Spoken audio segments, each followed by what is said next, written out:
And I remember going to hang out with this friend of mine, and we went to the ice skating rink in Pasadena. And it was like a random day in the summer. Why? I don't know. But we went there, and I remember like putting on my, like walking through the door, and it was like, what did I do? Like, what is going, what's wrong? Like, so I was like, do I have like, what is on me that people are looking at me for? And I remember going and getting like my skates and putting them on, and there were all these kids like, and I was just like, and then we got on the like rink, and it was like absolutely terrifying. It was like, first of all, there was like some school field trip, of course, that day. And so there was like a million kids everywhere. And they were like screaming and grabbing me and chasing me around, and then cornered me. And I suddenly was like in this corner of this ice skating rink with literally like 80 kids around me. And they were all holding like tiny little like tissues for me to sign. And they were all holding cameras. And I was literally like, this is not real. Like, this literally cannot be real. What the fuck is going on? And then honestly, from then on, I literally could not go anywhere for like years. And it was pretty much like this year, like honestly a few months ago, where I was like, damn, I haven't had fun in like maybe 7 years. Kind of dark, you know, and like boo-hoo, oh my God, my life is so fucking hard. My life is great. I have a cool life. I'm very privileged, and you know, I really enjoy so much of my life. But like, you guys don't know, that fame shit is fucking real, and it's horrible. And it's also cool sometimes, but that like no privacy shit. I have 5 restraining orders and counting. Hopefully not counting. Oh, and counting, dog. This is in the last 3 years. I got 5. Oh yeah, you know, I've had break-ins, to be real, and that has changed my life forever. Stalkers breaking into my house, people following me, you know, people hiding, and people, you know, threatening me, threatening my brother, threatening my friends, threatening my life. It's fucking scary. It's not. I did not sign up for that part. I literally didn't sign up for almost any of it. So, yeah, not to boo-hoo me, but like, it's tough. And I this year have been like, you know what? I'm just going to say screw it. I'm just going to like go out into the world and exist. Because honestly, I've spent the last 7 years alone in rooms, like alone in a hotel room here and alone in a hotel room here. And I've been all over the world, and I've seen nothing because I've just been in hotel rooms alone and never gone on a walk, never gone into a restaurant, really, never gone out anywhere. You know, I barely had friends for like years and years and years. And it's just so funny that people have this idea. You know, oh God, I'm talking so fucking fast. I reconnected with a fucking friend. I reconnected with a friend last year, and she and I hadn't talked for like, you know, the chunk of everything getting kind of crazy and astronomical. And she was like, yeah, I've spent the last 4 years thinking you were like being some, you know, cool celebrity and doing celebrity things, and you were too cool for me and had all these cool friends and did cool things. And I was like, I literally was sitting here alone crying for like 4 years. So this sounds so kind of like, again, I think we're trying to acknowledge all of our luck and our privilege, whatever, but I see this as an observer, because I'm not very famous at all, which is awesome. But the if you really sit and think about most of the things that are like bring you some joy in your life, like if you actually kind of ponder, like, I went to this place with my friend and we had this experience and I went on this, like a lot of that is incredibly restricted and takes way more planning and is a very different experience and is genuinely like a lot of the time like unsafe. Like there have been like many instances of like, ooh, can't do that. There's a guy there who might kill you. Like there's like, it's like yeah. absurd. Straight up. And it's just sort of like, I think we just live in a weird time with stuff like that. Not enough infrastructure on mental health, mental illness. Well, within even what you're talking about, I know there are ups and downs within that time, right? And so, Billie, you were talking, just to connect it back to what was I made for, that there was you were thick. No, but I think it's truly a connection. I was thick? No, I didn't say you were. You were saying that in 2019 versus a few years later, this was sort of maybe subconsciously on your mind, just even in your own life the last few years. Like the plot of the song, kind of, is what you're talking about? Well, I guess, first of all, to tee it up, you get approached by Greta or Mark Ronson, or how did it start, the fact that there might even be some involvement with Barbie? Technically, Enon, the CEO of Mattel, basically. Oh, yeah. We'd kind of heard through a roundabout way. One of our team members was sitting with Enon and texted me and was like, "Are you guys doing a song for the Barbie movie?" And I was like, not to my knowledge." They're like, "Do you want to?" And I was like, "Are they doing, what's the deal?" And I basically got put in touch with Mark. And I was pretty aware of like everything that was public knowledge about Barbie at that point. Like I'd seen all those like set photos of Margot and Ryan on the beach and stuff. And I love Greta, like Billy and I love Greta. And I love Noah's movies too. Anyway, so I knew all of that. And it was basically like an opportunity to go see it. And Greta flew out and showed us, like, we just, again, like, talk about pivoting to like all our privilege, like so sick. Like we got shown the movie by Greta and it was unbelievable. And then it was just about kind of, can we write a song that lives up to this movie and does it justice and is what we have to say about it? You know what I mean? Like when we saw it, Dua's song was already in there. So there wasn't kind of like, oh, like write a big like pop anthem, which probably wasn't what we would have done anyway, but that wasn't on the table. It was like, we have to come at this from a totally different angle. And just to preface the specifics of like how you tackled this one, let's go to Chloe Marlissa, because it gives some background to your work with films. Hi, my name is Chloe, and I'm a film production major. So you guys have written a number of songs for movies, like No Time to Die for No Time to Die, Nobody Like You for Turning Red, and now What Was I Made For Barbie. So how is writing a song for a movie different than writing a song for an album, and which process do you guys prefer? And can I just say, it also goes the other way, right? Because When I Was Older was inspired by a movie, right? So you guys have always been big film fans, right? Yeah, big film fans. Yeah, this goes back to like the character stuff. Billy's just trying to get you guys to clap. She's like, I love movies. But it's so you're so proud of that one. It is so fucking satisfying. Like being given, like I've always said, like Finneas and I, like, you give us a prompt. You know, we can write from a prompt. That is like something I think we really thrive at, to be objective about it. I just really like it. I love not having to worry about myself and worry about my own life and my stupid experience and my stupid feelings. You know, it's relieving. It's honestly relieving. And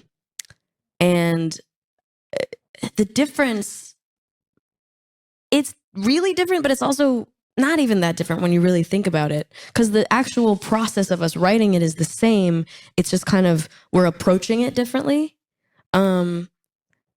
What's so insane, and this has happened multiple times, is that, especially for What Was I Made For, you know, this is a song that we were writing, and in the moment, writing it about Barbie and about her experience in that movie, and not about me, and not about Finneas, and not about anything about our lives at all. And I remember like not thinking about myself. I was thinking about this character that was so powerful and inspiring and beautiful. And what was so insane, and again, it's happened multiple times, which I find very eerie, is, you know, a couple days later, we'd finished it and whatever, and I was listening to it, and I was playing it for some friends, and I was like, damn, like, this is about me. Like, I didn't mean to do that. We did not mean to do that at all.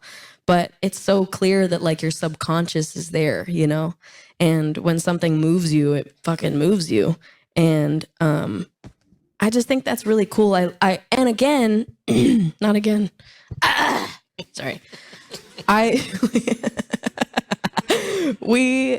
don't think we would have written that song, or even a song close to that song, if we had tried to write about my experience. I really don't. I don't think it would have happened. I think I would have been too in my head and too worried about do I actually feel that way, or no, I think you don't even know how you feel sometimes, man. It's like crazy. It's crazy to You know? Do you have anything to say about that? Well, we were joking about this the other day because it's like it feels like licensed fan fiction. Like like that's when we talk about Bellyache, or like one of the first songs we ever wrote, Billy wrote about like a character on the TV show The Walking Dead. Like we've been writing fan fiction forever. And so eventually, finally, filmmakers have asked us to do it professionally. But that's really how it feels. Like a big songwriting challenge that we used to do was like, let's pretend to write a song for a Bond movie. Yes. We used to do that all the time. And that was such a ridiculous, like, well, why would that ever happen? But it's like just a fun challenge to do. And then we made a song for a Bond movie. So it's cool. That's great. It's cool. So with our last couple minutes here, we have one question from Greta Cifarelli, which will be next. And then we are going to have a rapid fire, if that's all right, where there will be questions from there, but it'll be just a quick question, quick answer kind of thing. Sorry to anyone who, like, we've given verbose answers. No, it's great. We appreciate it. Greta, go for it. Okay. Hi, guys. I'm Greta. I'm a public relations and advertising major. My question for you is, what is the film song by someone else that you most wish you'd created? Or in other words, which original song for a film has impressed you the most? That's a good one. We both love Skyfall. We always have. Yeah, that was also because of, like, you know, our age. That was like the first Bond movie I even heard of. I had never heard of Bond before that. And Skyfall was like, damn, that's so fucking cool. Oh, she's so cool. Also, what's that?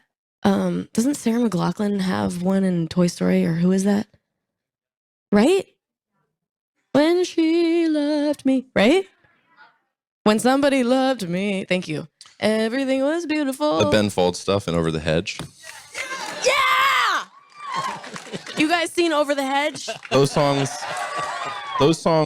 are him. Those songs rock. Impression. I love that movie, and Ben Folds absolutely killed it. Also, Spirit. You ever seen that? Fucking Bryan Adams. Yeah. Here I am. This is me. You know what I'm saying? Anyway. Shallow. Well. Oh, yeah. Fuck yeah. No round of applause, I hear. Interesting. But this is, you know, in saying all of this, I think it's so clear that we're fans and love movies and love music in movies. And I think that like music in movies does not get like enough like recognition. Like people do not talk about how music in a movie or a show like literally makes or breaks whatever you're watching.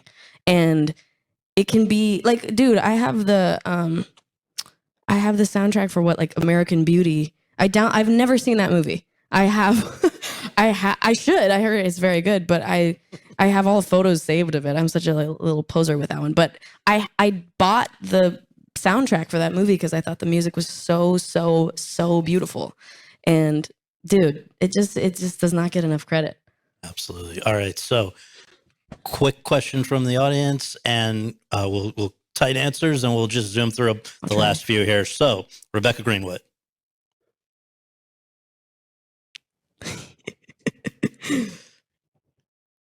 Hello, I'm Rebecca Greenwood. I'm a broadcast and documentary major. My question is, who is your dream collaborator on a song? Like Frank Sinatra. Yeah, that's a good one. You know, if it was possible, that's my dream. I'm trying to be quick, answer. so I'm saying, that's all I'm saying. Shh. Phineas, anybody? Good answer. Yeah, okay.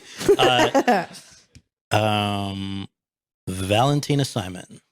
Hi. You kind of already answered this question a little bit, but this is for Phineas. So you produce music, obviously, for Billie and others, and you also perform. So do you ever see yourself focusing on one more than the other, or will you want to continue doing both? I try to balance it in terms of like what the cycle is. You know, if you make an album and then you want to tour it, and then you're sort of off. Like it's got a kind of a cyclical thing. So I try to just keep it sort of like lined up, you know. Zandarico. Hi, my name is Zan. I'm a creative producing major, and my question is, if you guys had gone to college, what do you think you would have chosen to study and why? Lol. No shade. You burned me there. If you had gone to college. You were smart enough to get into. Literally. The funny thing is, I would not get in. That's just the truth. I think we can arrange it here if you ever feel like taking a class. You know? I don't even know what you even major in for stuff like this. I don't even know the choices. I don't. I guess, Phineas, like, you guys love music, but you know music. So is there something else you would rather be learning more about? I grew up as a dancer, and my plan was to be a dancer. That's what I wanted to do with my life. Like, I didn't mean to do this. It's so cool. But I was like, my dream was to like be a dancer and dance in school and, you know, go do that. So I would have wanted to get into some sort of dance college or whatever that means. And I think last time when you guys came on the podcast, we were just noting it's one of these like freak things. If you had not gotten injured from dance when you did. Yeah. I wouldn't have quit. We wouldn't have made music. It's true. It's really crazy. Riley Wood. Hi, I'm Riley, and I'm a broadcast and doc major. And as someone who personally uses music to kind of heal from experiences, Cool. I was wondering if you guys had specific songs that you remember just helping you get through like hard times. Oh my God. Great question. So many. So many. Saw You in a Dream Oh, by Japanese House is like same. That's my answer too. That's one great. of the greatest songs ever in the history of the world. Oh, there's It's a song that's important to you. Yeah, I want to know that. Okay, so there's a lot, but I was sitting here thinking about, I was like, what if they asked me? And I'm sorry. Even though it's one of your songs, I remember being in like 8th grade and just getting my AirPods and taking a walk and listening to I Don't Want to Be You Anymore and just being like, oh my God, like this is life changing. So yeah, I guess that's something for Thanks me. for Oh answering. wow, I love An that. honor. I just thought of one more, which Yeah, is please. some dark shit happened, and the song that I listened to, literally, it was like one of, you know, I just did my like, sorry, I'm not on Spotify, but I did my Apple Music replay. Sorry, I'm lame like that, but What? boo. What? Anyway, I love looking at like the end of year, like this is what you whatever. But the song that really was like basically the soundtrack to my life during some shit was this song called "We've Been Loving in Silence" by an artist called Maro, Maro, and she's Incredible voice. unbelievable. That song, I can't even listen to that song. That song destroys my soul. But yeah. Let's go to Naomi Puente. Hi, I'm Naomi. I'm a creative producing major, and my question is, what is one thing you wish you could tell your younger self when you were just starting out in the music business? Stop being such an asshole. Yeah. Nothing you're doing matters yet. What? I was like so concerned and terrified of like something when I was like 17 years Okay, old. but for me, I would say the other thing, because you're saying nothing you're doing matters. I did not give a fuck about a goddamn thing back then. And I wish I had a little bit more, because I just was saying stuff. I was just saying stuff. This is a problem, you know? Like People were loving people it too. they were. But like, you know, I can't, the fact that every second of my life from 13 forever, but like specifically 13 to like 18 is like filmed and anyone can just go and watch it forever is, guys, that's really tough news. It's tough. Maybe news. So I related. don't know what I would say. I'd probably be like, shut the fuck up. Well, this one may be related. Teddy Anagnostopoulos. You tried. It was good. I tried. Thank you. It's Anagnostopoulos. I'm Teddy Anagnostopoulos. My question is, if you could get one do-over for something you've said or done since becoming famous, what would it be? Just one? Guess what? You tell me what it should be. I bet you guys know. No. Just kidding. I've never done anything wrong. Never. You know, like dumb, stupid shit I've said. But also it's like, what the fuck? I was a teenager. Everything I said when I was a teenager, just discount. That's just how I feel. I feel like anybody who was a teenager, anything you said when you were a teenager should just be discounted. You know what I'm saying? Most stuff that you say, Right? Sorry. I'd say that like most stuff that you say that's in like poor taste or whatever is like lack of education growing up, right? If you're like 40 spouting some shit, you might just be an asshole. But if you're like when you're like 14, yeah, you just like have no idea shit. about anything, and your friend said it, and you're like, "That's awesome! I'm gonna say that also." Yeah, Xbox Live is a terrible place. Okay, last three. Nina Fazio, go. Hi, I'm Nina. I'm a public relations and advertising major. And my question is, what is your go-to karaoke song? I've been asked this question a good amount. I've never done karaoke before one time. Guys, my job. Yeah, right. I don't want to hear my friends drunk sing badly. That sucks. And everyone's like, dude, you got to come. And I'm like, no. I've been twice. Lame. Whoa. What's yours? Judas by Lady Gaga. Judas. Yeah. That's fire. I do if somebody had a gun to my head. In your head? To my head. Okay. I do break stuff by Limp Bizkit. Nice. I would do like those days. I would do like something by Cake, like The Distance or like Never There or some shit. I don't know. Neela Gareli. Hey. Hi, guys. My name is Neela Gareli. I'm a film and television production major with a directing This fucking guy. Damn. I was in his class, too. Whoa! I'm just kidding. Sorry, I have really horrible laryngitis. Glad I picked her question. Laryngitis? Yeah, I'm on prednisone. Ooh, you okay? No. Are you okay? I shattered it. Don't worry. Prednisone is real. That's real stuff. Okay, go on. That's horrible. You kind of already answered this, but if you weren't doing music, what would you be doing? I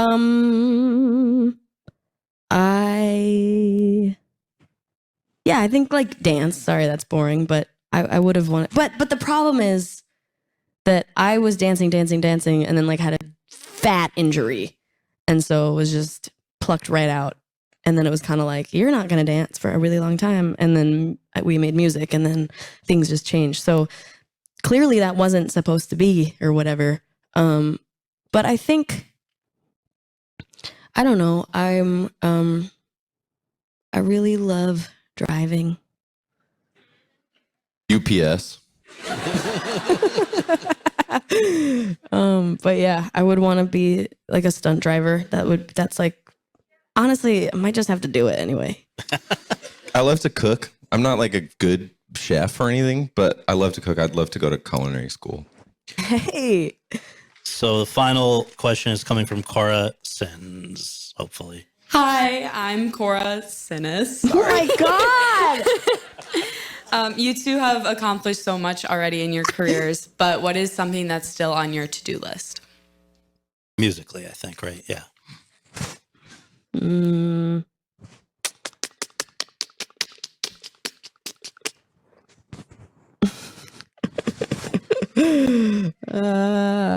Gosh. There's so many things racing through my brain to say, but I shan't. I really do want to write a musical. That's like the thing I really want to go do. Yeah, that's awesome. They love that. Pandering. I would love to direct a movie someday. Yeah, I think that. I really want to.